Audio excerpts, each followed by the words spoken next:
Tonight's show marks a milestone for Astonishing Legends. That's right. It's the 1-year anniversary of when we first launched. In late September 2014, we posted our first show, Hollywood Ending, and this episode marks our 26th. Well, in that time, we've risen up to become one of the more popular shows on iTunes, and it wouldn't be possible without you guys. October is always a big month for us, and this year iTunes saw fit to highlight our show in not one, but two places on their main podcast landing page. We just want to say welcome to all of our new listeners. We're so glad you found us. Those of you that went through our old shows probably noticed that we have evolved a little bit, and we will continue to, because each show we do is a lesson on how to make the next one better. Except for this one. No, well, this is the best show ever, Scott. Oh, and another thing, I wanted to thank everybody who sent us some really great emails, and we've gotten a ton of them recently. It's really kind of exploded. I've always wanted this show to be really interactive. It was one of my main goals. Thank you for that. So before we begin, I just wanted to say tonight that it is our intention to scare you, so don't say you weren't warned. After all, it's almost Halloween.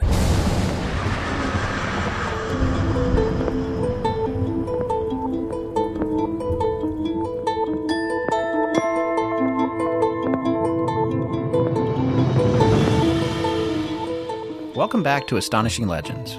I'm Scott Philbrook, and this is Forrest Burgess. The boundaries which divide life from death are at best shadowy and vague. Who shall say where the one ends and the other begins?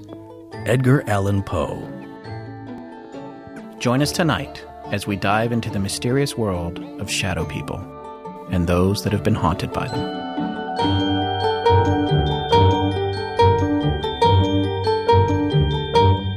I feel like this is one of your favorite topics, Forrest. What I will say on the record is that I think people are seeing something. I don't believe that this is totally sleep deprivation or sleep paralysis, which we're going to talk about, which I have experienced. Maybe I've mentioned that, maybe in the Kakowski Intruder episode, but I had a small episode of myself, and I'll tell you all about that and why I think that's different from what other people have been experiencing and who have written us about their experiences. But it's not the same. And I will say briefly here, though, when I first mentioned this to Scott as a possible Halloween topic, I wanted something scary.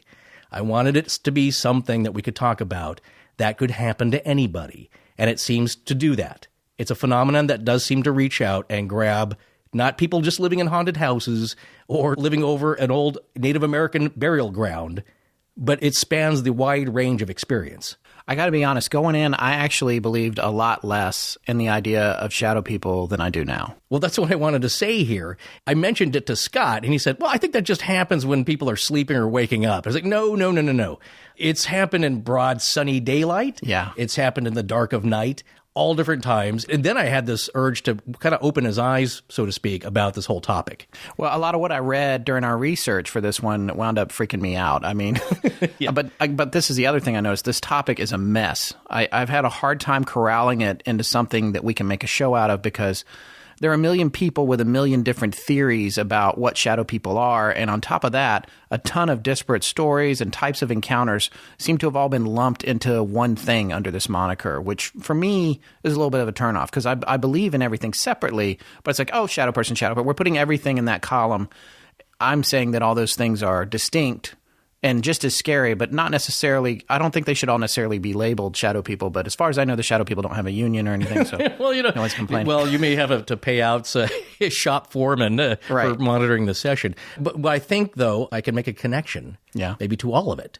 I agree with you in that I think there are different areas. It's all been lumped in because they're all kind of shadowy, and it is part of the shadow world, but they're distinct. We'll make those distinctions clear tonight for you. The closest thing that I can attribute the recent resurgence of shadow people is probably when Art Bell started talking about them on Coast to Coast back in 2002, which for our listeners that don't know this, it's hard to believe that there are some that do, but I think there's a lot because I think we've brought some new people to this genre. I know people that have not seen the first Star Wars. Yeah, well, there you go. Okay. Art's show was a late night broadcast radio show. He is actually back on the air now, but his old show is run by a guy named George Norrie. It's about topics that go way beyond what we do on our show. And it has since evolved and fractured, but it's reasonable to think that when the term shadow people really started to get into the popular culture, it was because he was talking about it a lot on his program. Now, the only thing it seems to me like everyone can agree on about them is that no one knows what they really are. No. I mean, even the folks who have done scientific studies to try and determine what causes shadow people to appear can't tell you the answer to that question. So I don't really know. Where do we start? Well, quickly, I just wanted to say also, this is not a new phenomenon. This has been going on since the dawn of time. That's right. And I should make that clear. Even though it got into the zeitgeist with Coast to Coast, it's been around a long time. Oh, yeah. Back in the Middle Ages, they were called phantom monks. Right. And sometimes phantom clowns. And before that, they were just probably scary, hairy Neanderthal shadows. Seriously, though, since the recording of human history, people have been seeing these things. So having said that, why don't we visit some of what our listeners wrote in about their own experiences? That's a good idea. This is, after all, the Halloween show, and for the first time, we reached out to you guys for some stories, and a lot of people wrote in, actually, more than we expected, showing you that this is, in fact, as reported in a variety of places, a widespread phenomenon. So we picked a few of these out to share with you guys. Forrest, why don't you start out with that one from Meredith Ebersol? Okay. Or Ebersol? She specifically told me that it was Ebersol. Well, there you go. All right, then. I will not contest that. Okay. Okay, well, Meredith writes, I've had a few different types of what I'd call shadow people encounters, most of which have been the result of me staying up too late and seeing things that just aren't there because I'm sleep deprived. But the scariest have been when I'm asleep and well rested or falling asleep. I've already attributed most of it to sleep paralysis, anxiety, trauma, stress-related stuff, but it's always the man in the hat. He's very unrelated to the shadow people I've seen moving around in the bushes, darting across the street after an all-nighter. He comes into my room, and I'm not ever as scared as I am just seemingly numb to caring about whatever nightmare he's trying to taunt me with. It's more of a feeling than it is waking up and laying eyes on him. But the hat has always been important. Why is that? All right, first things first, Meredith. I pulled a million all-nighters in college, and I never saw shadow people darting in and out of the bushes, so you might want to get that looked at. Well, that's... Yeah, I mean, as editors, you know, we pulled... Yeah, for work, we pulled yeah. Tons of all-nighters staring at flickering screens. Yes. And in college, staring at print and whatever. But I can understand the feeling, but that's never happened to me yet. What is the... So tell me what... I couldn't find anything about... I mean, there's a billion things about the Hat Man, but I couldn't find anything about why he has a hat on. Okay, well, you know, it's funny because that's a resulting question that I have, one of my biggest, because it's a concrete thing. And I don't want to get too deep into it because we can really go into a bunch of other entities, because I've heard many stories about entities with horns. It's like, what is the purpose of that? Like, what are they fighting other horned entities? But the hat figures prominently with Men in Black. Oh, Heard yeah, of that? sure, of course. Of course. Yeah. Other shadowy entities, especially the legends of the Hat Man. And one big theory that I've heard, it's not really attributable to anybody, I think, is that the hat is an approximation of modern dress by something not of this world. Right, that was the very next thing I was going to say. Okay. It's like, I'm just trying to blend in. But wait, this is 1955, right? And we're all wearing hats still. It's like when Captain Kirk comes down, they come down to Earth in the 60s. And yeah. You know. No, that was it's a great trope in every time-traveling movie. Remember, is it Time After Time? And Malcolm McDowell goes back in time, but he's got he's wearing tweed clothes. Christopher Reeves goes back. Reeve, yeah. Yes, and he goes back and he's being laughed at because he's got clothes from the 1890s, but darn it, it's 1910 and we've got modern fashion. Yes. So I don't think the Hat Man cares all that much. There is something very symbolic about it, because what's the point of that? That's the big question. Yeah, and I actually asked Meredith, I wrote her back and said, had you heard about the Hat Man when this was happening? And she actually said she hadn't heard of him until about 10 years later. She said, quote, "When I heard Hat Man described outside of my personal experience, it was both chilling and comforting, and that this phenomenon was documented by other people as well." Right. You want to know that you're not the only one and that it's a commonality. Well, so here's the thing. The Hat Man is one of 8 categories of shadow people, as determined by a multitude of emails and stories that author Jason Offutt received on his blog, which is called From the Shadows. Very interesting place to go, by the way, if you're into this stuff. I don't think he himself would say that he's the last voice on what categories there are, but he was able to identify these categories from submissions to his website. Benign shadows, which I think is probably the one you most want if you're going to have a shadow person. I don't think you want any, benign. Really. Yeah. Other than your own. Shadows of terror, the ones you don't want. Red-eyed shadows. Noisy shadows. Angry hooded shadows. Shadows that attack. Shadow cats. What? But in case your regular cat doesn't terrify you enough. Yeah, there you go. I just hope he's using the shadow litter box. Yeah, and then my personal favorite, the one we've just been talking about, the Hat Man. And I think that is my personal favorite. Well, people think that... I said my personal favorite. Don't say the same thing I said. No, I told you about this subject, man. You thought it was just the Hat Man was my personal favorite. You can't. No, you said let's not do this episode about this subject because I just think it's when people are waking up, right? That's what it's about. All right. And my thing is that I changed my tune. That's true because I think once you saw all the information out there, it would befuddle you and mystify you, and I think that's happened. But what I was thinking about, the most mysterious and maybe the most concrete of all these, is the being, the three-dimensional Hat Man. The shadow man that I think of that sometimes has the red glowing eyes, but always the hat, usually a trench coat, and it watches. Yeah. And then there's some categories of them that apparently feed on fear or terror. At least that's what they say. That's what some of the exorcists say. There's priests that say this thing wants you to be afraid of it. And that's what it's coming around for. It's coming around for that energy. Yeah, and if you believe any of this at all. Well, no, and you may not. That's perfectly fair. But I think to those that are sane, healthy, mentally healthy people, emotionally sound, when you see something like this and you have no reason for it, that makes it even more scary. Because that's the thing. If you're seeing the ghost of what might be a Grandpa Fred and he's come back to tell you he loves you, well, that's a little bit comforting because that's the question. Why the hat? Why the trench coat? What do they want? That's always, Richard Gere asks Alan Bates. We're going to talk about this a little bit later and hit another thread here. But the question is not what they want, but why you?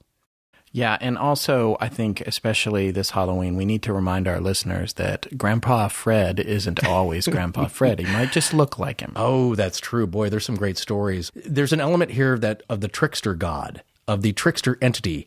And what do they want? They get off. They start out as little kids. Yeah. Oh, look at that cute little kid who wants to throw the ball. Yeah. Well, it's not what's happening. No, but people have seen relatives. There's a great, we should mention, if you like hearing firsthand accounts of these stories phoned in by people, it's one of the podcasts I first started listening to in the subject, Jim Harold's Campfire. Yes. And that's all it is people calling in, and he kind of moderates it, but they tell their stories. And some, are kind of less believable, some are more, some just really get at your core. Some of the best ghost stories I've ever heard have been on that show. Oh, yeah, yeah. It takes some work to get through all of them. Yes, of course. But one, talking about the mirror person or the shadow person, this woman describes, I think, falling asleep on her couch, waking up, and it's her mom, who is still alive at the time, standing behind the couch, I think either holding a laundry basket or something, but basically, in the rec room.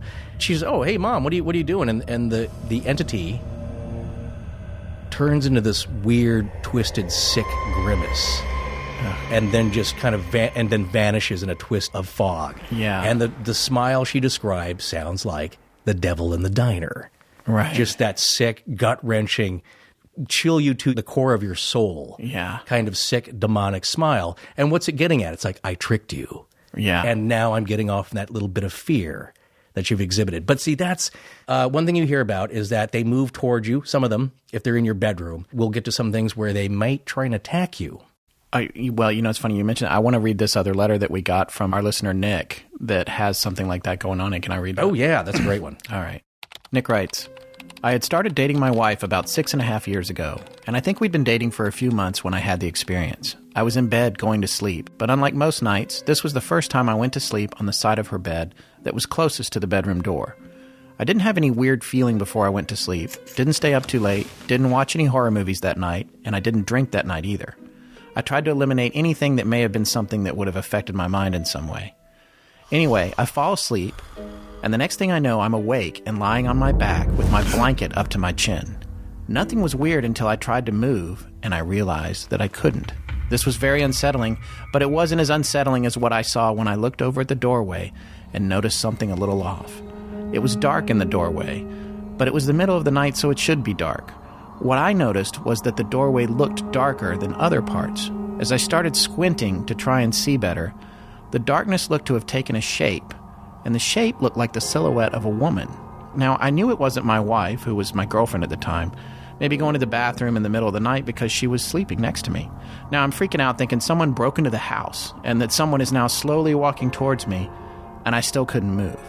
I tried to look away and close my eyes, but I could feel it getting closer and closer until I could hear that it was at the side of the bed next to me.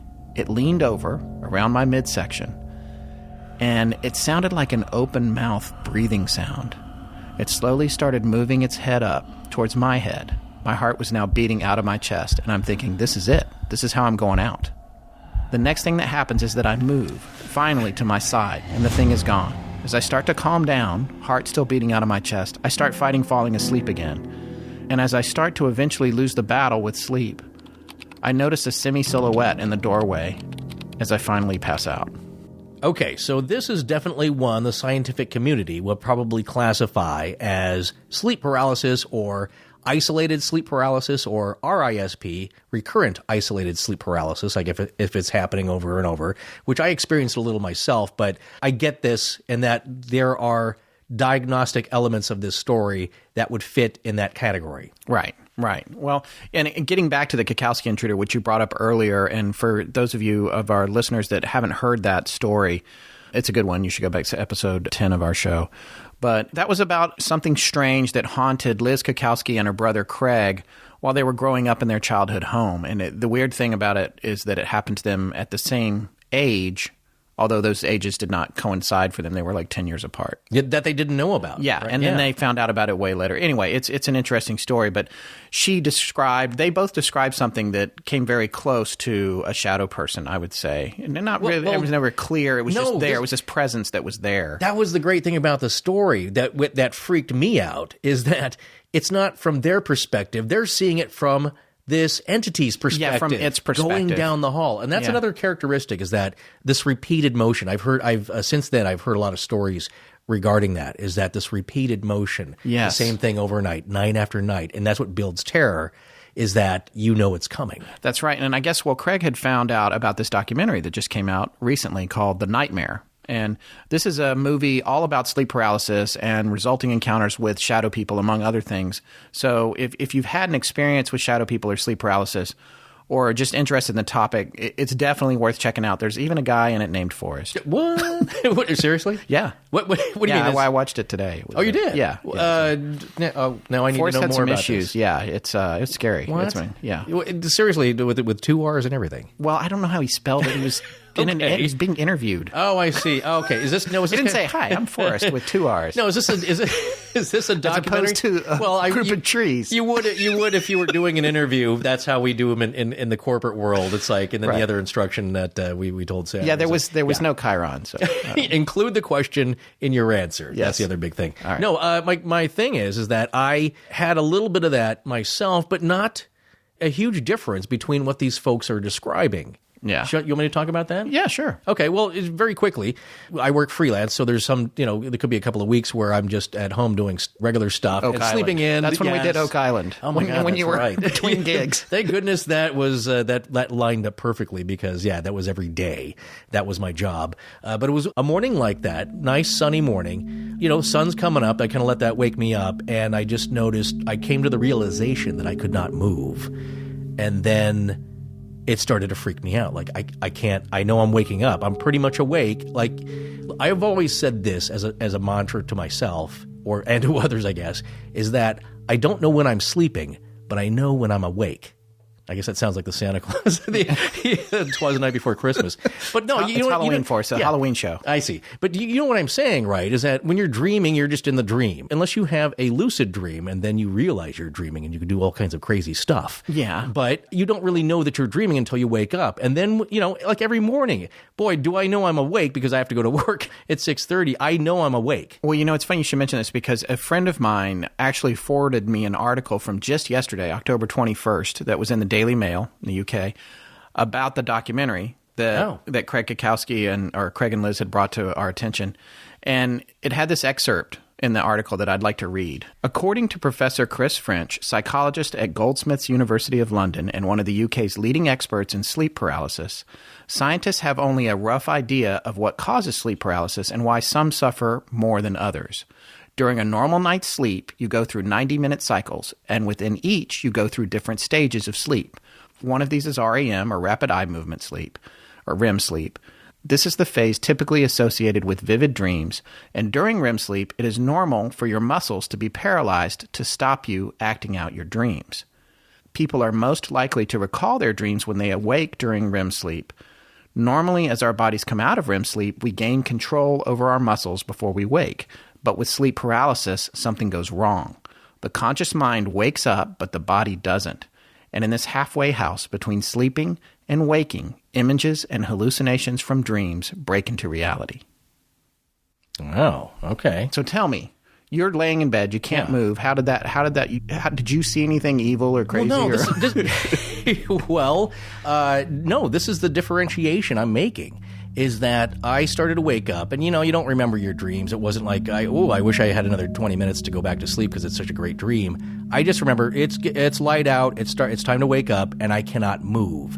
And then the next thought that pops into my mind right after I cannot move, I cannot open my eyes, that's another thing. It wasn't like I woke up and I saw something in the room. That's much more scary. But I imagined the thought of that there could be a man standing over my bed.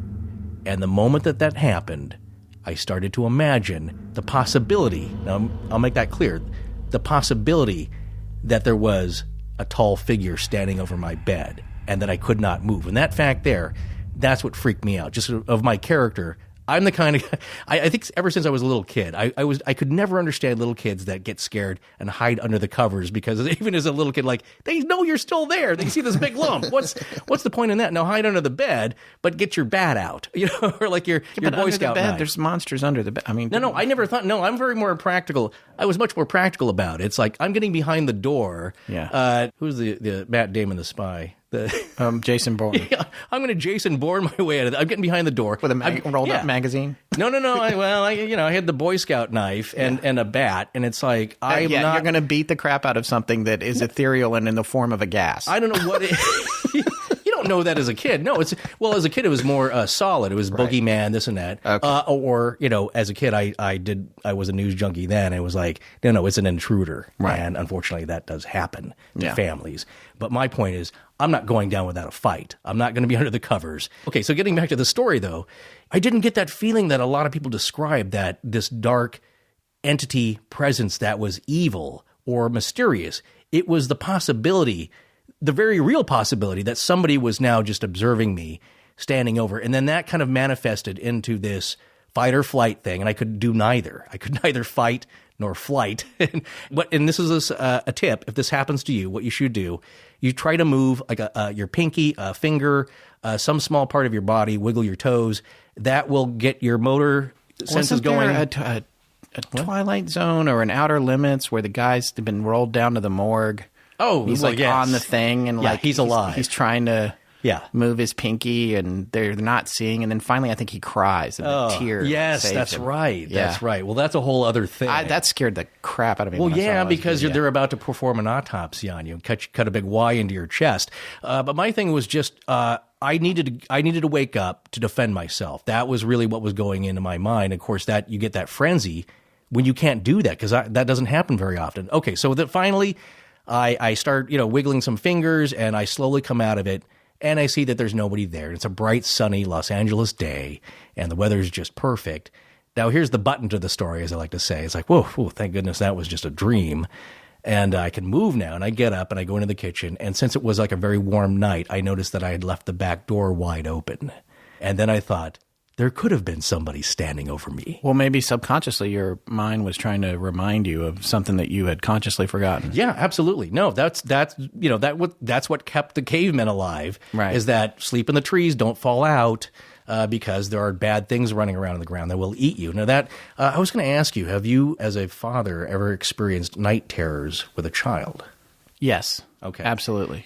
Because they say that's a whole different thing. That's not a lot, though. Yeah. Fortunately, with my son, it hasn't. I feel like it's only happened once or twice, but it's horrific. Yeah. Now, see, I tend to believe the scientific line on that. The new thinking is that it's not a bad dream. It's not even supernatural or paranormal. It's an old memory in our DNA of falling out of trees. Right. Well, yeah. That's what they call the hypnagogic jerk. Which, by the way, Steve Martin was a family show. Yeah, right. No, yes, right. So what I had, it's like a nap jerk. When when you're falling asleep. Your muscles twitch. They don't really know what causes it. But so categorically, what I had was a classic hypnopompic experience, which is upon awakening. Yes. Post-dormital, pre-dormital, as you're falling asleep, that's the hypnagogic or hypnagogia. Right. That's when you're going to have the jerk. Yeah. I'm just going to say jerk. No, it's just, it's fun to hear, and I'm sure as well to say. But that's my differentiation is that, to me, when I woke up, my classification of that immediately was, it's a physiological thing. Yeah. I was just imagining that. There was nothing paranormal about it. Now, these other folks who have written in, I definitely think that there's more to it. Because it's the core of the fear when people tell us some ghost stories and they get this sick sinking feeling, like the devil in the diner. Now a lot of people would say like, well, that's just she saw a weird guy in a diner. That's episode 6 of our show for people that are. My point is that's not the point. Is that she felt it to her very core, and I can't explain that to you until you experience it yourself. And I guarantee if you do, you will never forget it. That's right. Because it's not, that's what I'm saying, that's what makes it different. That's what we said in the episode. She's lived in New York for many years. She's seen a lot of weirdos. This was not that. Yeah. This was something from the other side.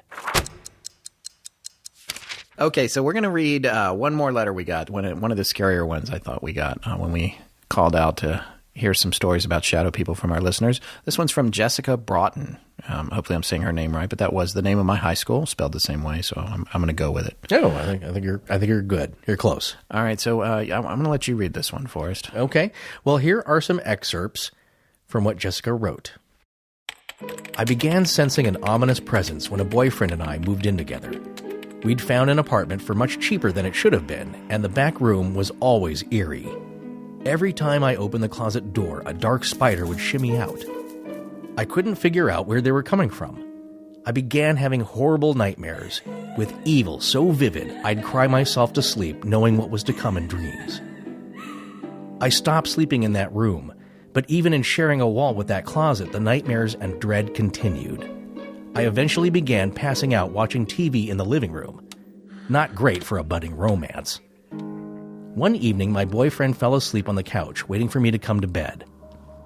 He began gasping for air while laying perfectly still on his back, his face not changing. It scared me, but I chalked it up to a sleep irregularity and continued watching TV. Then I heard it again. This time, when I looked back, his face was turning red and his eyebrows were puckering together in distress. He clearly couldn't breathe. I tried shaking him awake, but to no avail. Eventually, I slapped him into consciousness. When he finally woke up, he gasped and shot right up, holding his throat with tears in his eyes. He told me there was a man, all in black, wearing a hat, standing in the corner watching him sleep, and he was watching me watch TV as if he weren't asleep at all. The man was then suddenly on top of him, choking him. He said he tried to wake up but couldn't. As time went on, he spent more and more time in that room, making it a dark room for photo development. I warned against it, but he said he wasn't going to let a dream scare him. Our dog would not even enter that room and barked whenever we were in there for us to come out of it. One night, I had fallen asleep on the same couch, lying on my back. I could see the room I was in and all surroundings from my physical vantage point, and there he was, standing in the corner. He wasn't dressed in black. He was the color black, like the shadow of a man in a fedora, but with dimension. He stood there for what seemed like forever, and all I did or possibly could do was look at him, never taking my eyes off him, filling with an unsettled anxiety. Without warning, he zoomed toward me like a roller coaster on tracks. So smoothly, he was straddling me with his fingers wrapped very tightly around my neck. I could feel them squeezing, and I was paralyzed. I couldn't move my arms to fight back. I didn't see him approach, but my boyfriend slapped me awake as well, remembering that was my solution to his previous experience. A consuming insomnia engulfed me after that. I never wanted to sleep again, and I desperately wanted to get that thing out of my house. I'd like to say that we lived happily ever after, but he descended into kind of a depressed madness, and eventually we broke up. I moved away, and as far as I know, he still lives in that apartment, in that dark room, with that thing. I honestly hope he's well. Okay. That one's kind of heavy. The first thing I thought about this story when I read it is there's a whole lot of slapping going on. Well, slapping people awake. Yes, maybe it's in the movie Airplane fashion. Yes, where people are taking turns. We got a hat man, we got strangulation, we got paralysis. It's all kind of in there. Well, now there's an interesting description, because this is what I like about all these stories. And I make connections and I remember things and I compile. So people talk about the rules. One is visual, and that the description of him. And you know what it reminds me of? I've heard this quite a bit, is that it's not like a two-dimensional shadow where light is blocked out.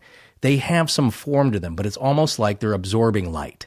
And then, you remember the old iTunes commercials? It was really the first, and I actually met the guy that worked on that. And you might know that he worked for Chiat Day and developed the, of course. Yeah, of course, and developed the concept. Cut all those, actually. Well, I'm sorry, I shouldn't have said it. The company that I used to work at cut all a bunch of those. Yeah, that we know a lot of people from. But what you haven't gotten around to saying yet is you're talking about the original iPod commercial. Yes, of course. If you remember those, that's what it reminds me of, because it wasn't, and I love the way they did it, because it wasn't just cut out two-dimensional shadows. You know what I'm saying? It's a silhouette. You could make out the edge, the shape, and it was a really good creative decision. But it gave it a little bit of shape, a little bit of form, which is how people describe this. And this is how I think that this appears to people who see them in the middle of the day, at night. And I've heard there's a great story. One of the first ones I've heard on Jim Harold's Campfire is a guy describing 3 of them, watching him from under a street light at different positions, red glowing eyes. And he said that you could make out the side of the shape. The light was coming off of them, but they were sucking in light. This is a guy who's wide awake, right? When he's no. This is like 7 p.m. And one more thing, it's the vibe he got. And the vibe he got was, get away from these people. This is not good. Whatever they want, it's not going to be good for you. So get back into your house. So that's my point. There's not only is it the look of this, it's the zooming, the movement. I've heard that as well. And one other story I wanted to mention. Again, a little piece of information I pieced together from all of these stories collectively is that a guy talks about when he was a little kid sleeping in his bedroom, and I think maybe he was in his brother's bedroom, and shadow people entered, and they had that motion where they're floating, which now makes me think of the movie, which you haven't seen, Dark City, which are very shadow people-like and might tie into aliens. That's one other thing, studying us for some reason of their own, but they float. And the way this young boy described their motion is that they entered from the wall and crossed the room. Now, what he did, though, because this is, again, piecing together information, he was curious as a little kid. He reached out and touched one. Now, I'd never heard that description in a story before. I've heard of people being choked, but they're in a sense of panic and they can't breathe. That's very common. But what he did, out of curiosity, he reached up and touched like either the long trench coat of one. And this is very curious because he said it felt like very soft velvet. And what the creature entity did was rock back. Like, remember those old punching bag toys that were weighted on the bottom and you blew them up? Couldn't knock them over. Exactly. We all had one as a kid because it was a cheap, fun toy. Like a Weeble. Yeah, you just, it was like a little kid, you pound on it. Weebles wobble, but they don't fall down. Well, this one didn't either. He rocked back like he was floating in midair. And then he righted himself and continued on and went through the wall, I believe. Now, you listeners could probably go back and find that story somewhere. I was fascinated by the tactile interaction. Well, it felt like velvet. Like what do they feel like? Well, in The Nightmare, in the film that we mentioned earlier in the documentary, there was a woman in that film who also reached out and touched one that she was having an experience with. And she experienced an electrical charge, almost like it was electric, and there was a vibration that like permeated her whole body. And the interesting thing about that, by the way, coming back around to some of the scientific explanations, not that we're discounting spiritual ones by any means, we'd like to cover all our bases. Absolutely. But it's interesting in that there seems to be a tie-in with electrical disturbances in the body and in the brain, and the possibility of epilepsy being connected to seeing these kinds of things, which is something we're going to come around to in a minute, actually. Which brings me to my next point. For as many people that have experienced shadow people, as far as we can tell, there's only been one scientific study on it. Is that true? Yeah. I mean, we put Tess on it. She's got access to everything. And scholarly papers that we do not. Yeah. But also, I looked around, too. There was not a whole lot going on. It's a whole other thing that I have an issue with, where the scientific community doesn't want to look at things that are a little strange. Now, lo and behold, though, this study actually produced some information. Well, quickly, though. You know why? Because they don't have any answers beyond what they've found already, I think, and what they've studied. But I did read this article. It is fascinating. And at the end, I'll tell you a little bit, because I know somebody with that condition. Okay. All right. So this was from the journal Nature, and this was in 2006. The title of the article was Induction of an Illusory Shadow Person. Now, this is a pretty fascinating study. They figured out that by stimulating the left side of the brain, they could get this 22-year-old woman to think that there was a shadow person just out of reach of her at all different points beside and behind her. And by the way, when I was reading this, if anyone's had any experience with Photoshop or any sort of, and you're trying to do a drop shadow or any sort of graphic editing software where you can choose where the shadow falls 45 degrees down, southeast, northwest, whatever. That's basically what they did with this poor girl. They were stimulating her mind, and she was like, "Oh, it's just behind me. It's just next to me." But did you look at the study? Did you read? Wait, no, yeah. But are you saying that they did this in the little diagram in the in the article itself, or is they actually induced this? No, when you look at the study, they induced this in her sensory perception. Both. There's a diagram that makes you think of that in the study, and we can't put the study on the website because it is copyright protected. But we do have a link to an article that talks about it. Yes. And it's good. It's one page. It's great. It's got some great tongue twisters in there, which I'm going to try and get through right now. But basically, what's happening is that they're applying electrical stimulation at about 10 milliamps. Yes. Okay. And it's a result of focal electrical stimulation of the left temporoparietal junction, the TPJ. But what's happening is that when they stimulate this, she's getting a sensation of this person. Now, I have some things to point out here in this article that I don't know if this is out of place here, but some things that I found that don't jibe. But what's happening is that when they stimulate this part of the brain, and it reminded me of the Gone helmet. Remember that? Yes. Okay. Which we've talked about a fair amount. Yeah. No, you're right. But she's a 22-year-old psychiatrically healthy woman, except that she's got epilepsy. She's a surgical candidate for epilepsy. Right. And so which is why they're doing the study. She was a patient of normal psychiatric history. So she's not psychotic. She's not schizophrenic. Yes, and most importantly, not schizophrenic. Yes, exactly, because that sometimes does happen. But there was a difference, though, and this is one of the things they said in the study. She had the very distinct sense that this shadow that they were inducing for her was another person. It was not a shadow of her. It was not herself removed or a second copy of her, which is what schizophrenics would identify in this scenario. She was experiencing something else. Yeah, now that contradicts the article itself, I believe, because in the article, the gist I got was that she's just experiencing a copy of herself, that she's not aware of it. It's herself. It's just a phenomenon, and that it's a young person, as she described, of indeterminate sex, which, so they don't know if it's male or female. She is quoted as saying that it's a man behind me. Well, yeah, she said at different times she said she felt like this man was trying to take things from her hands, or that he didn't want her to do certain things. Like they gave her this card to read, and at one point she actually said, "He wants to take the card. He doesn't want me to read it." Now, that is a common thing with paranoid delusion, is that something, someone, some entity, some force is working against you.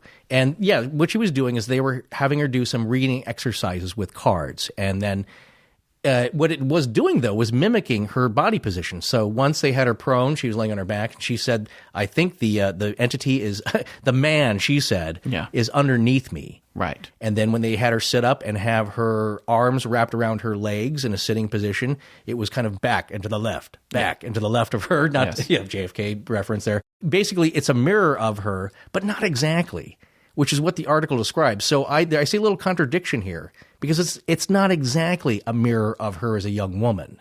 Right. Well, she thought it was a man, and again, the experience was disturbing. It was unpleasant. Well, it's super fascinating. I mean, it's very interesting that they could get this to happen. But this study, and oftentimes studies like it on topics like this, operate on a very critical supposition that, for me, might be considered a little bit vain, depending on your perspective. And that is that the stimulation of the brain is creating an illusion, as opposed to other possibilities, like maybe revealing something that we can't normally see, or maybe even creating something from within that is real but normally invisible to us. Well, that's okay. Yeah. I mean, I'm sorry, I'm going way down the rabbit hole there. Well, no, I hope I'm not going way down the storyline here, because that is one of my big points. Is because methamphetamine addicts and people who take a lot of Benadryl, which you had some connection to. Yes. One of your relatives, I believe, your uncle invented Benadryl. No, my grandfather was part of the team that discovered Benadryl. Yeah, we'll give him compliments on the pink. It's a very pleasing color. Anyway, no, they describe this as either a result of insomnia and staying up for days and days, which happens to meth addicts, or possibly it's a biochemical pharmaceutical reaction. But my question is the biochemistry here, the pharmaceutical aspect of this, the chemistry causing this illusion, or is it letting you see what's really there? I believe little kids and animals see things that us adults, as scientific, smart, rational beings, possibly can't be seeing. I give them the benefit of the doubt that they're seeing something. And a little side note here, this couple that we know, some friends of ours, have a great little story, and I don't want to press it too much because it does upset some people. But the wife of this couple once reported that their child as a toddler, I don't know, maybe 5 or 6, that in their bedroom, and they're in there one night, the child says to the mother, "Who's the yellow man who's that purple man standing in the..." It was purple. What? I was going to say it wasn't yellow. Sorry. It was purple. Yeah, you're right.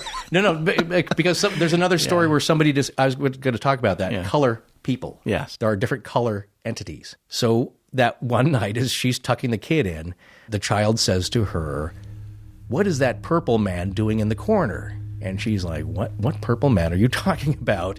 He said, "The purple man, he's standing in the corner watching us." And of course, as an adult, that can't possibly be true. They have an overactive imagination, and it's some story that they just read, which wasn't, a story they just read. They're obviously making this up. Okay, just go to sleep. You'll be fine.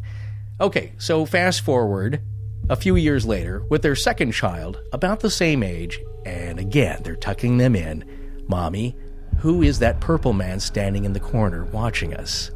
And that just, because something is keeping tabs on them. Unrelated, like the Kakowski intruder, unrelated, happening years apart, same entity. Yeah. Okay, and I wanted to speak briefly. That's another version of the Watchers, are these color entities. People who are described as all yellow, all red. This woman tells a great story of some red figure, face, like if you'd grease painted them all red, wearing an all red kind of cloak, sitting on the couch in her living room, watching her. I can't imagine anything creepier. Something slowly turns its head to see you, watching them, watching you. So there you go. But there is something about the color. I don't know why. Why the fantastical all colors, sometimes horns again? Yeah, horns. I have never seen anything like this. I don't know. Have you? I mean, you had a paralysis incident. I have not had. I've had waking nightmares where I woke up and my eyes were open and I saw things that weren't there. Oh, you did? Yeah. I mean, at one time we were actually staying together that was an auditory hallucination. A visual as well. What did you see? Oh, you saw a train. Yeah, I saw a train. On the street. Yeah. That was interesting. An old-timey locomotive. Like straight out of Deadwood or something. No, but Cowcatcher and everything. Oh, I thought it was more of a modern locomotive. Oh, no. It was old. It had all the colors on it, the red and the green. It's in one of my son's train books, actually. But, I mean, this was before we bought that book. Yeah, exactly. And you know what? This happened before we actually read up and knew more about this. And when you describe it, because I remember at the time you said, like, did you drop a shampoo bottle in the tub? Because there was a loud bang. It's like, no, I'm over here 10 feet away at the pull-out couch. We had gone to Flagstaff, Arizona to attend an off-road expo with my Jeep. And we purposefully, as you guys might expect with us, selected the most haunted hotel in Flagstaff. Saw nothing, of course. Yeah, no, and we should, what was the name of it? The Monte Vista? Monte Vista. Yeah. Yes. It's a great hotel. Yeah, it was fun. That's that point where earlier in the story, which is kind of weird, when I'm kind of comforted by it when you see something very out of this world and strange and threatening, you go right to sleep, which I don't understand. No, and everyone does that. And actually, I came across that a lot of times in these shadow people stories. And it's the same thing, by the way, in the Monte Vista. We didn't see anything, but I did have that dream. And I have dreams like that about once every 4 or 5 years. So it was a little strange that I had it there in that hotel, which the room we were in was haunted supposedly because some cowboy a long time ago threw a couple of prostitutes out the window to their death, I believe. Yes. Yeah, that is one. And there's an old lady who haunts one of the rooms, I think either next to us. I so desperately wish I'd brought some trick line, some monofilament fishing line to rig to it. But that's all in good fun. But we did meet another couple that had stayed at another hotel who said they had to move out because the banging, they were on the top floor. How about you just say we did meet a couple? Okay. Not another couple, because we were not a couple. Sorry. That's okay. Just to apply that. I meant as two, a pair of two. Yeah. Yeah. But anyway, barring any kind of predilection, they claimed that there was loud banging and they of a psychic nature happening above them, and they were on the top floor. Right. So as somebody walking, that's impossible. There's nobody living right above us on the roof. So anyway, we're digressing. But I did want to say, though, I think that may be tying into the scientific explanations, because I do believe, a lot of this could be just your physiological response to a wake sleep state. That makes perfect sense to me.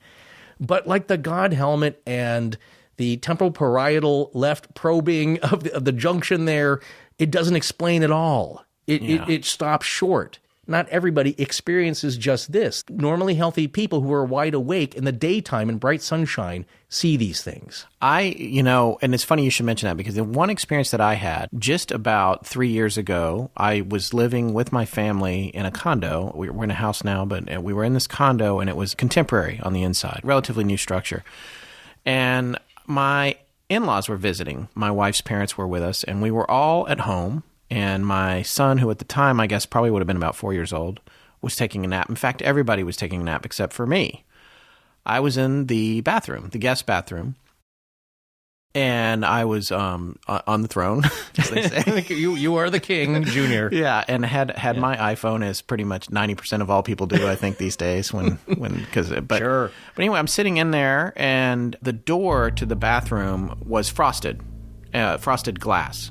It was a wooden frame with a piece of glass in the middle that ran the whole height and width of the door, more or less, aside from the outside border. And the frost was very opaque, very frosted, but you could still make things out if anything was going on. And so while I'm sitting there, what happened was something passed by the doorway. It actually came from my mother and father-in-law's room and went directly into my son's room, because this door was right outside of my son's room. Would you consider it a black mass?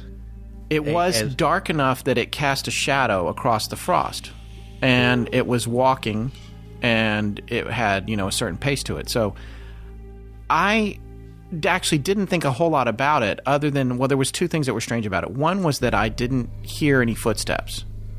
I couldn't hear the accompanying sounds, and that's something that I felt like I would have heard, especially in this building, because although it was new and it was nice, it was very poorly built. Part of the reason we moved out was because our neighbors downstairs complained about us walking around. So there was no sound with it, but I thought, my mother-in-law must have gotten up and is going in to check on my son. So I finished my business, not to get too specific there. Thank goodness you did. Wash my hands. And thank goodness you did that. Yeah, I come out of the bathroom and everyone is asleep. Nobody is up. No one is around. No one's anywhere. Wow. And I actually went down the hall to my mother and father-in-law's room, and I peeked in. My father-in-law was actually awake reading a book, but he was laying in bed. I was like, "Did you just get up and come down to my son's room?" And he said, "No, Scott, I've been right here." And his wife was right next to him, out like a light. So I thought, maybe it was my wife, Emily. So I go across all the way, which, by the way, wouldn't have even been the right direction. Go in there, peek in that room. She's asleep, stone asleep. Mm-hmm. My son's asleep. He was in a crib anyway. He couldn't have gotten out. And also, it went into his room, not from his room. So whatever it was, I don't know. I never saw anything there again. It only happened the one time, but it was very pronounced for me. And the only explanation that I could come to was that somehow there was a skylight in the bathroom. Maybe a plane had flown over and somehow cast a shadow, but it ultimately is kind of physically impossible for that to be the case. Yeah. And if that was the case, it never happened again the whole time we lived there. Let me ask you this. Did you feel anything like deep down inside, any kind of sense of anything or feeling, or just even like a chill. I didn't have an ominous feeling, but I did have a feeling that something went down the hall. Yeah, I know what you're talking about because something like that happened at work. Now, we had an old edit bay that's not in use anymore. It's cleared out, but we go down there and work. And I was with my friend John, and it's, that edit bay lighting where it's kind of, there's a recessed ceiling lights. Yeah. And it's kind of dimmable, but, it was fairly bright light. But I'm sitting in one of the nice chairs talking to him. He's facing me. He's about 10 feet away. And I'm kind of reclining back with my arms over, stretching, and it looks like a shadow passes between me and the light. Definitely a shadow, like something flew over. Now, I didn't get an immediate feeling, but I looked at him. I said, "Did you see that?" And he's like, "No."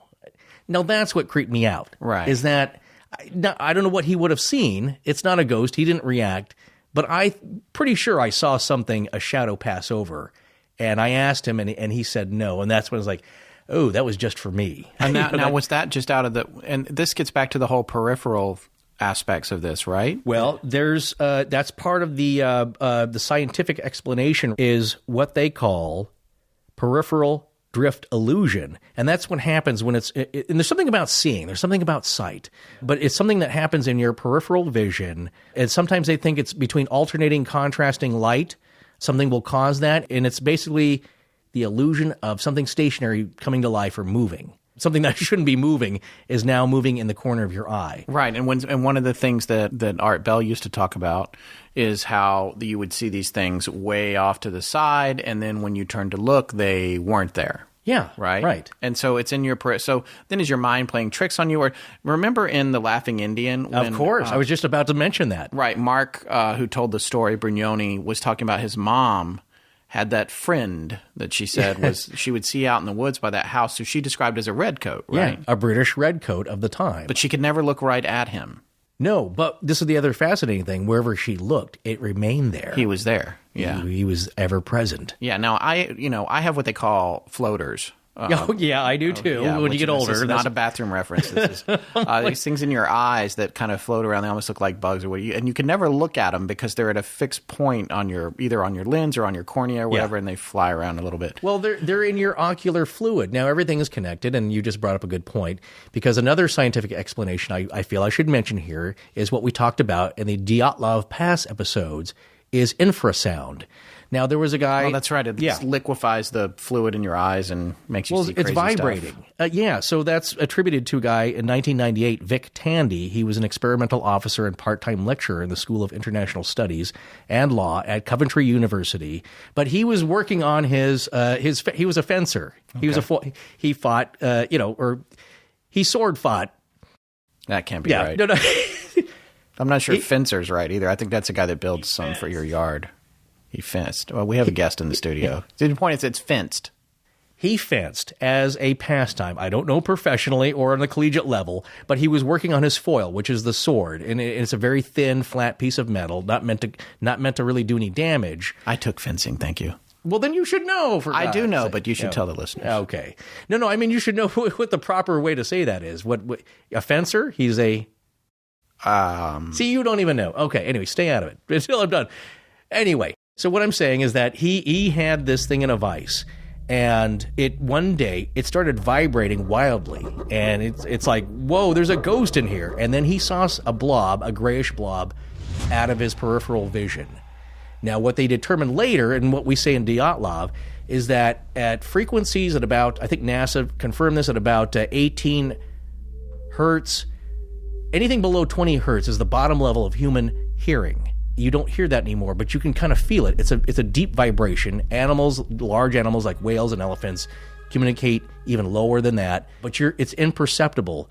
But in that room, they determined that it was an extraction fan that was causing this about 18 to 19 hertz vibration, and the room was exactly the length of a wavelength. Okay. And in his foil was exactly in the middle. It'd be like a standing wave. You know what I'm saying? Where the waves like a sympathetic vibration. Exactly. You're getting maximum vibration. So this thing was freaking out, and he's starting to see this blob. He's like, whoa, but it's not anything ghostly. Yeah. However, a lot of science will say like, well, that's all ghosts, or that's a majority of it. People are in these buildings that have a air fan or air induction or air exhaust system that's creating these vibrations. And I believe that's probably true. Some people are seeing that. But it's not everything. That's my point about these scientific explanations. They fall short at some point. So anyway, but it's the fluid in your eye. And talking about floaters, I get them too. Now, if you look at the sun with your eyelids closed, to me they kind of look like looking at little microscopic creatures under a microscope, right? Yeah, exactly. That's kind of what it looks like to me, because I think you're getting some. Yeah, the whole reason I mentioned that was because I was like, even if you were to say that Mark Brignoni's mom had a floater, that nobody has a floater that looks like a British redcoat. No, but there it looks like a paramecium. But there is exactly. But there is something, Scott. One of the rules, something about sight and vision, because remember, Marty in the Queen Mary story knew in his heart that if he looked away, it would vanish. Yes, and he kept his gaze fixed on it until he started even getting a headache. Yeah. And if you haven't heard that show, that's Queen Mary and the Haunted Valentine. I can't remember. That's way early on. It was way early on. Third or fourth episode. Yeah, but it's a good, scary one. Kind of freaky. But you know what? To me, not as scary as this, because these are a little more three-dimensional to me. They're not shades. They're not reflections or echoes, or the stone tape theory, where things are just kind of like places that have a lot of emotion or just reflecting human emotion and energy. There's something else going on here. Well, and the other thing is there's a physical aspect to the interactions, and there's a fair amount of these interactions where you could say, oh, well, the physicality, well, I couldn't wake up, and it's something, so in that case, it's a dream. It's a vivid dream. But there's other people who are like, oh, no, I was awake. I was clearly awake. Not only was I awake, something was shaking my bed violently. Yeah. And so there's physical, and then people are hearing things too. They're hearing voices. People are coming up. They're breathing. They're talking to them. It's like, this is a whole lot of stuff. And, by the way, in that study that they did where they were toying with that girl's brain, she never said anything about hearing voices or feeling physical encroachment in her world or anything. It was all just about this shadow and this second person, which still in itself is weird. No, she said it was uncomfortable, but there's another added element to this. And again, like we mentioned with the God helmet, is like they can create the tunnel of light and moving towards it, but not the relatives that are dead and passed on that are comforting you and talking to you, or the religious figures that some people report as they get pulled back to reality. Right. So then that begs the whole question about when you're using the God helmet, or they're doing this study where they're poking around in the girl's brain or all that stuff, is like, is it just that you're not able to recreate this in the way that the human mind can do it? And if the human I shouldn't have even started this, because I don't know how to I don't know how to say what I'm thinking. Okay, but let me what I would be thinking, or what I am thinking, is that does this phenomenon, if you want to say otherworldly or spiritual, trigger something biochemical or physiological in the subject that carries, and they carry it the rest of the way? Do you know what I'm saying? Right. Is it a combination of two factors working together? Right. You're dipping your toe in the water, but like what you see when you're under the water, that's the thing. It's like, because we can simulate certain aspects of this, but not all of it. Does that mean that we're just not that good at simulating it? Or does it mean that when it really happens, it's something completely different? Right. You can show a picture of somebody's eyes from the nose up, and when they go to yawn, you don't really see their mouth yawning, but it will trigger a yawn in the person observing that. But does that mean you're tired? You know what I'm saying? There's another effect. There's something acting on this person from an outside physical force, be it spiritual or otherworldly, that is triggering, and in combination, this effect happens. Because this is the thing. In 2010, a survey showed that shadow people were one of the top reported phenomenon. What does this also sound like to you, the description? To me, it sounds like Men in Black. Yeah. The grinning man? Yeah, that's and another it sounds thing? a little bit like our favorite guy, Indrid Cold, who appeared in Point Pleasant when the Mothman showed up back in 1967 on the Ohio River. Who had a very wide grin. Wide grin, strange, his small beady eyes that were far set apart, and a metallic-looking suit. Yeah. And he seemed to be somewhat omniscient. Yeah. There's a great Reddit thread. I know you're really into Reddit, but somebody claims to have been communicating with them in kind of a text message thing, and also pulled the same "what am I holding in my hand" gag. Right. Yeah, except it was a pet mouse. But a very interesting character. Yeah, you can believe almost nothing that you read on Reddit. It is very entertaining. But, it is. Yeah. A lot of smart people out there, I noticed, but spurious origins. Yeah. But the connection I would make is that now we're looking into the possibility of a grand unified paranormal world, a grand unified theory of the paranormal, the GUT, in astrophysics, exactly. In astrophysics, it's the GUT, the grand unified theory of everything, relativity, this and that. The multiverse, you can pull that into, string theory. Well, there's a fair amount of people that say, or that conjecture, that shadow people are something that's bleeding through from another dimension, and that they're actually just normal people, but the way that they manifest in our dimension is it's perceived at this, as you said, this thing that sort of sucks light up, and then like normal people, some are good, some are bad, some are it's almost like tourists from another dimension. Yeah, a little bit creepy tourists. I'd rather see a chubby guy wearing socks and Birkenstocks and a camcorder, or wearing Dockers. But I would say that the tie-in here is that the interdimensional aspect solves a lot of problems because that's another theory, is that they're time travelers. They're actually us from another time observing us. But that's a really creepy way to do that. You know what I'm saying? Like, or if it's maybe us. You can't control it. And the hat and the, the hat and the strangling with the choking and the sitting on the chest. Or you might send your cat. Oh, back in time? No. I mean, the shadow cat, remember? That's yes. But I'm seeing that quite as I might be allergic. That might cause some sneezing. But it's not. There's something else about this, in that there are other beings. I was going to mention, have you heard of the Grinning Man? Yeah, but I don't know why. I can't remember any specifics about the Grinning Man. Well, it was part of a John Keel investigation. Now, you remember him. Of course, he wrote the Mothman Prophecy. Exactly. Yeah. Well, his book wasn't called that. The movie was called The Mothman Prophecy. The book was called something else. But anyway, he's the quintessential expert on the Mothman. Right. And I read his book. Yeah. Of course, I can't remember the name of now. But we'll have a link to it up with this show. Right, because it also deals with other interdimensional beings, if you will.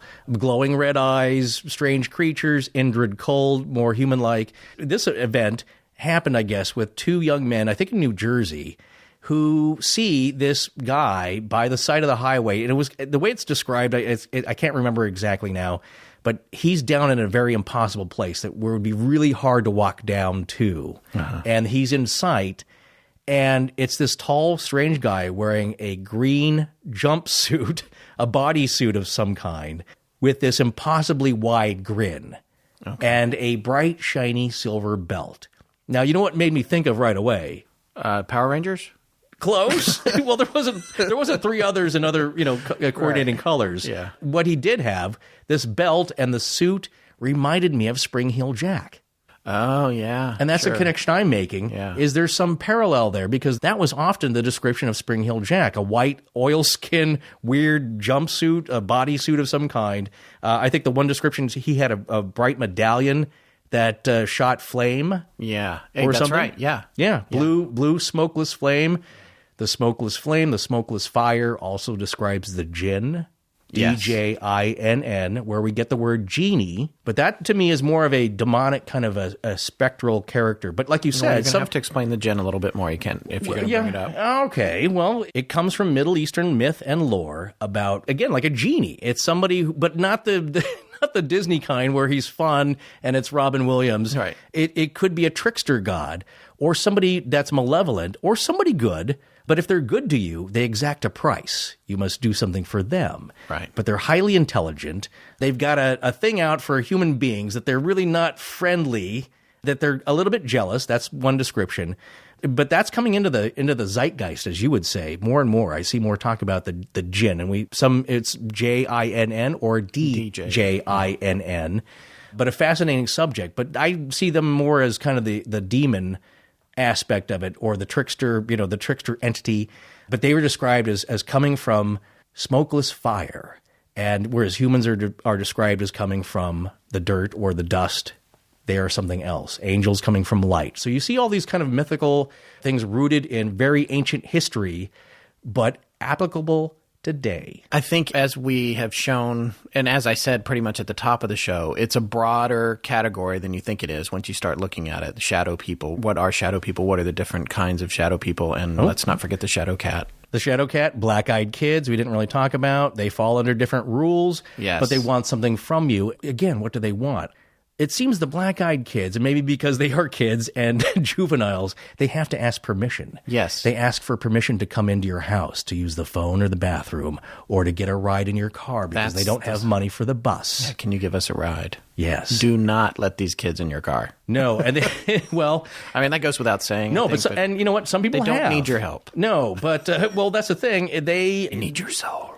Well, they want to use your bathroom, but they don't leave right away. That's the problem, is that people have let them into their house and let them into their car, but they're very hard to get rid of, and they don't seem to want to leave. A lot of people have reported having bouts of bad luck. There's a great story that I heard. A woman goes to like a grocery store on her way home from work. She's got her like 10-year-old boy in the car. She comes out and she sees that he's let in a couple of kids into the back seat because, you know, kids are trusting. Yes. Kids are trusting. And so they're sitting in the backseat, but she notices there are no whites to their eyes. They're like black polished coal. And they have strange, again, antiquated clothing, but maybe from the 50s, like Opie and, from Mayberry or Leave It to Beaver. They seem out of place, and there's a very bad vibe coming off of them. And it's, can you take us to your house? And she knows, you have to get out of my car right now. Like, get out. And I've actually heard this story. Yeah, and I think she eventually gets them out of the car, but I think she's so freaked out, I think she calls her husband. I'm a little unclear on this aspect of the story, but I think the husband gets in a bad accident coming over to pick them up or to meet with her. There's a bout of bad luck. There's a car accident somewhere in there. Yeah. No one's killed, but it's not something you want to experience. So that's the point. Don't let them in. They're otherworldly. They happen middle of the day or late at night, which is weird because if they're real kids playing a prank, why is it 1 a.m. and they're 10-year-old kids out by themselves? Plus, they're also wearing full eyeball contact, which they got off the internet, which I'm sure is scratching their corneas. Make those? They don't make those, right? Yeah, they're not. They do, but they're not good for you. Our studio guest says they do. Our expert. They're not good for you. They will scratch your corneas, and they're not recommended by your ophthalmologist. But the point is, anything for a good prank. Well, sometimes, yeah, but that's one. I'm by the way, I'm not saying I don't do that. Black-eyed kids, but because they're freaky. They're freaky, but people say, well, they're just kids out playing a prank. But my point, coming back to all this, if you experience this firsthand, you will know that this is not your run-of-the-mill kind of kids playing pranks. They have a very hypnotic effect on people. And very similar to the Men in Black. It's the same kind of interactive. And Indrid Cold and probably the Grinning Man. And you were actually going to mention the Slender Man at some point, right? Well, that's another offshoot. Which is a fictional character, by the way. Right, but... Blatantly fictional. No, because it was a contest, I think, on Something Awful, the online forum, kind of a Photoshop contest. And I don't want to get into this. You can certainly look it up. It had some very horrible outcomes when people start to take this too seriously, and especially small children who are 12, and something bad happened in Waukesha. I don't really want to get into that, but there was a stabbing. If you want to take that to another direction, there is the thing called the Tulpa, which is a Tibetan Buddhist thought creature. And the idea is that enough people have meditative, focused, direct thought on something, you can actually create a physical being.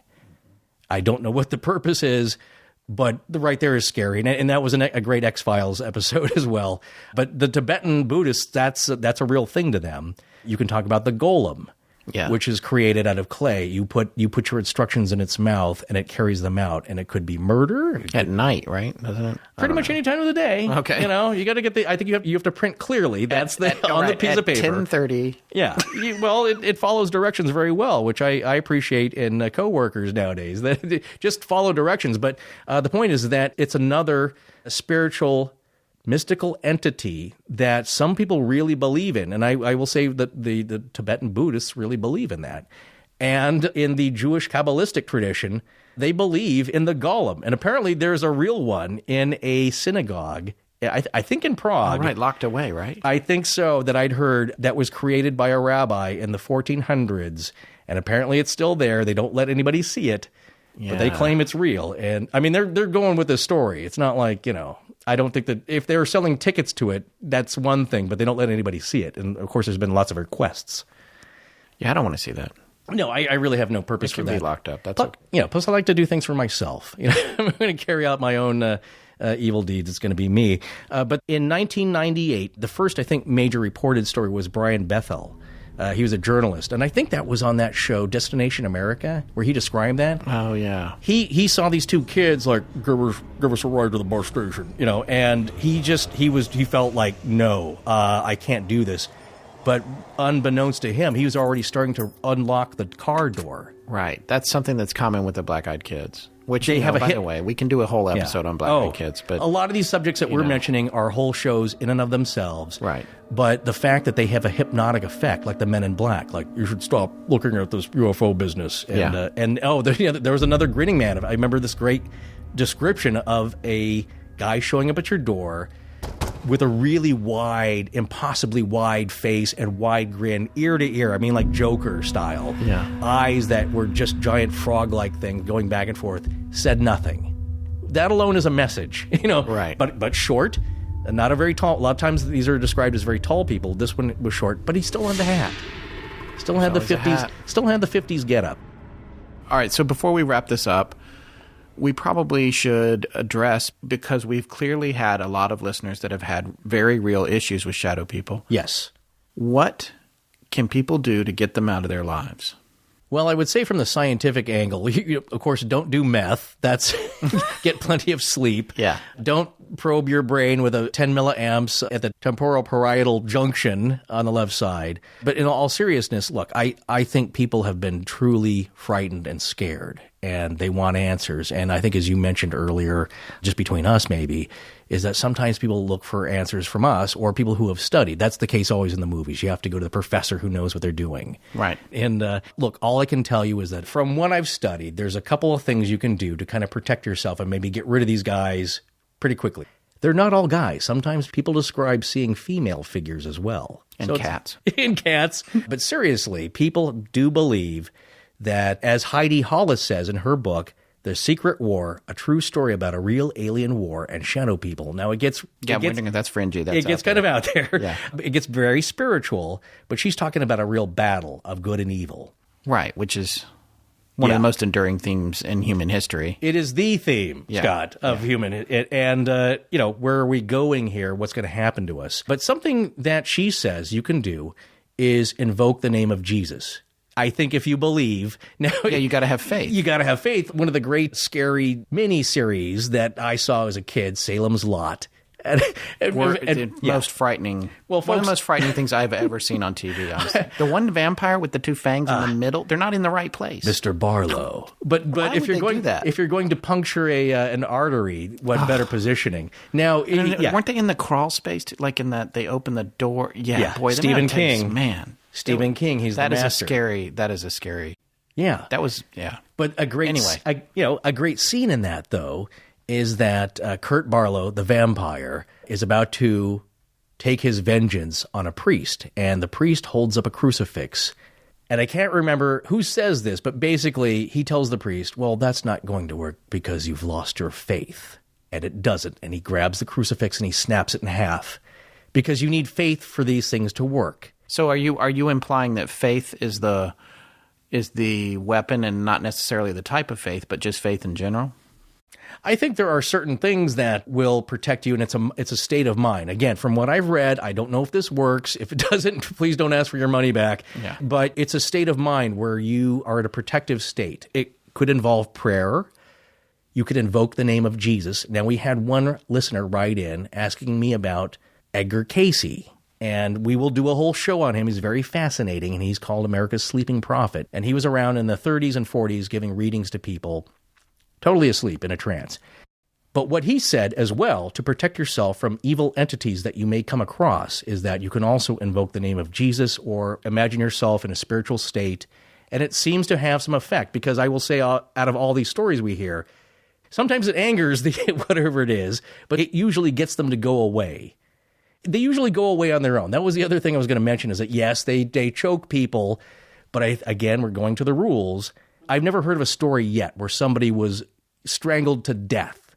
Yeah, but however, how are you going to tell that story? How are you going to tell somebody who actually died in their sleep that that's not what happened to them? There's plenty of unsolved strangulations, I'm betting, in the.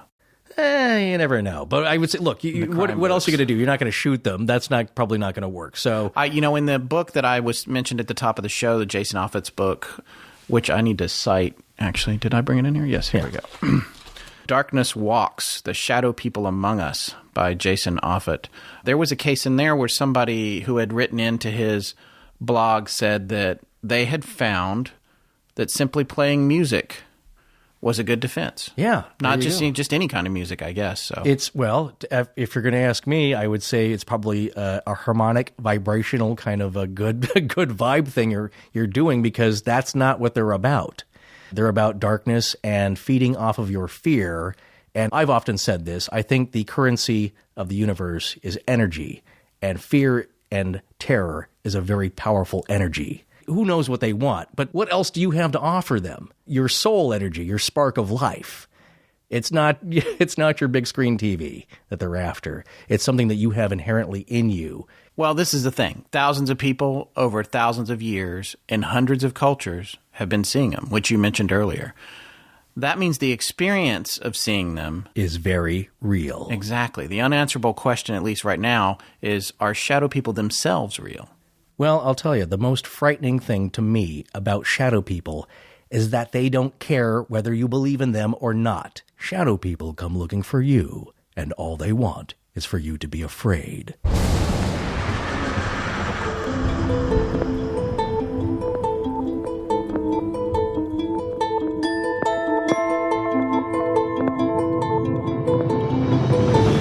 Well, that's going to wrap up our 2015 Halloween show. Thank you so much for letting us into your head. We'll be back in 2 weeks with a new show. Special thanks to listeners Meredith Ebersol, Jessica Broughton, and Nick. Our theme was composed by Judson Crane, and our sound designer is Ryan McCullough. Special thanks to Tess Feifel for managing our research department. But most of all, we want to thank our listeners. You can find us online at Facebook, Twitter, Tumblr, Google+, and at astonishinglegends.com. Copyright Scott Philbrook and Forrest Burgess. Happy Halloween.